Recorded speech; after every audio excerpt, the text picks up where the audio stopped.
Well, welcome. Adeste Fidelis. Welcome, ye faithful. Come, all ye faithful, to our Christmas carol, safe distancing hymn sing. And indeed, our first carol tonight will be, O Come, All Ye Faithful, which was actually written by John Francis Wade, both the text and probably the melody as well. He was born in 1711, the son of a cloth merchant, an English Catholic, and at that time in England, Catholics were being persecuted, so he fled to France, taught Latin and church music, wrote a number of hymns, but the most famous in 1743 being Adeste Fidelis, which literally means, in Latin, attend ye faithful. Frederick Oakley, actually, who was also English, and converted actually to Catholicism, and born in 1802, 1841, he translated that into Ye Faithful Approach Ye. A few years later, 1845, we finally get the text to the translation we all know and love today, O come, all ye faithful. John Francis Wade actually wrote 8 verses to this. Today we'll just sing 3. Please sing out of this glorious carol.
Angels we have heard on high, probably of French origin, around 1862. Actually, the arrangement we sing today is a combination of what appeared first in 1937, edited by Edward Shippens Barnes. It was a famous American organist, actually studied in France with Louis Vierne, among others, and our very own Denver, rest his soul, Austin Lovelace, the great composer and hymnologist. That's the arrangement that's in most hymnals today.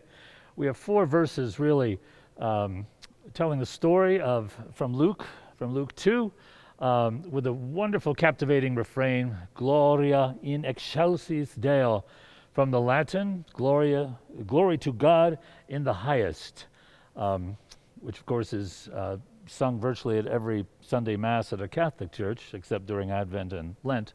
But here it is gloriously put in this hymn, and it's interesting, the word Gloria, there are actually 18 notes that you are going to be singing. We call that a melisma, when it's a single syllable that you're singing over the course of 18 notes, Gloria. And that's very characteristic of really to express joy, happiness. So, angels we have heard on high. We'll sing all 4 verses.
our next one, we're going to turn to what I always felt was a bit of a lullaby.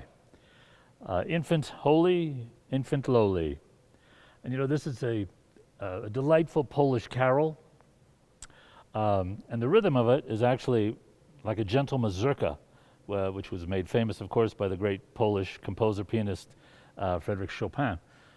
However, this is a very special year for Infant Holy, Infant Lowly, at least the English version. The research I did says exactly 100 years ago to this year, it was first published in English, translated from the Polish, actually by Edith Margaret Gellibrand Reed. And of course, the version that's in our Methodist hymnal is again by our own Denver Austin Lovelace. So enjoy this gentle lullaby. 2 verses of Infant Holy, Infant Lowly. I'll be doing a little introduction as well as a little interlude as well.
So for our final selection, we turn to the most published Christmas carol in the world, at least for the 20th century, Joy to the World.